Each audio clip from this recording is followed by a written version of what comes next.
Hey, welcome in. Well, here's a question. Is James Bond non-binary?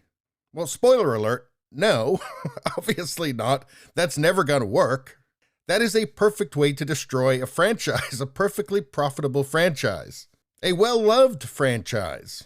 So no, I mean, the first instinct, obviously, is no, that's batshit crazy. But it turns out in the modern world, batshit crazy ain't what it used to be. I mean, take a look at this. And this.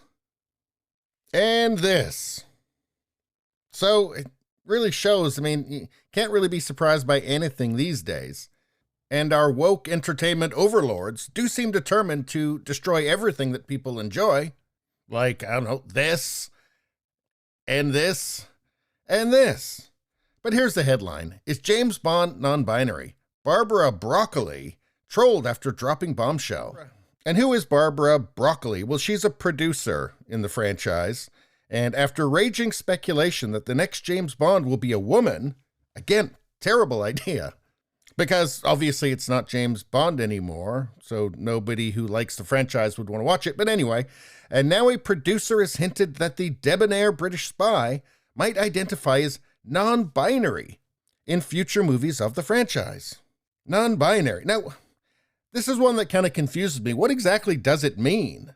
Well, it says here, denoting or relating to a gender or sexual identity that is not defined in terms of traditional binary oppositions, such as male or female or homosexual or heterosexual. Well, here, genderqueer, non-binary or genderqueer. So non-binary and genderqueer, I guess, are the same thing, is an umbrella term for gender identities that are neither male nor female. Identities that are outside of gender binary. So a little of both. I really don't think these things are actually well defined. But I guess that this means that James Bond would be neither male nor female. I still don't really get what that means. Let's go to transsexuality.org. Non-binary defined. Most people, including most transgender people, are either male or female. So already that seems to be a bit of a contradiction with the whole non-binary thing, but okay. As some people don't neatly fit into the categories of man or woman or male or female. For example, some people have a gender that blends elements of being a man or a woman, or a gender that is different than either male or female. Let's see, some people don't identify with any gender. Some people's gender changes over time. You know, I've got to say, none of this is sounding like James Bond at all. None of it. Because James Bond is not confused as to whether he's a male or a female or if he's neither. I mean, does anybody really want to see James Bond's gender change over time? So what, he starts out as James Bond and ends up as a Bond girl? Which would make for a pretty weird love scene.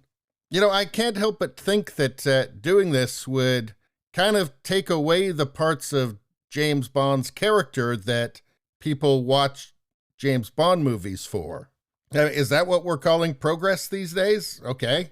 And as far as I know, there's nothing to prevent people from writing non-binary characters, like new ones, and putting them in stories that make sense for non-binary characters. But anyway, what is this producer saying? In the past, Broccoli has refuted the idea of a female Bond just to please feminists. Well, that sounds like sanity. Bond is male. He's a male character. He was written as a male, and I think he'll probably stay as a male. And that's fine. We don't have to turn male characters into women. So I think maybe what's happening here is the producer is just telling far-left activists what they want to hear. Because, let's be clear, it is totally absurd. Bond is an iconic character. His appeal is that he's hyper-masculine. He's not confused about his masculinity at all. He's not confused about gender. He's single-minded. He's somewhat sociopathic. Again, hyper-masculine, suave, debonair. Men want to be him. Women want to be with him. And gender confusion might kind of undermine that somewhat. You can't have him killing an assassin with his bare hands in one scene and in the next one asking if these pants make him look fat. Just ain't gonna work. So on its face, it seems completely absurd. But it ain't the first time we've seen something totally absurd lately, is it? Anyway, that's all I got to say about that. Please subscribe, like, and share. That really helps me out. If you just like to listen, there's the podcast Radio Baloney. It's on pretty much every platform. If you look for it, you will find it. Thank you very much. I'll see you next time.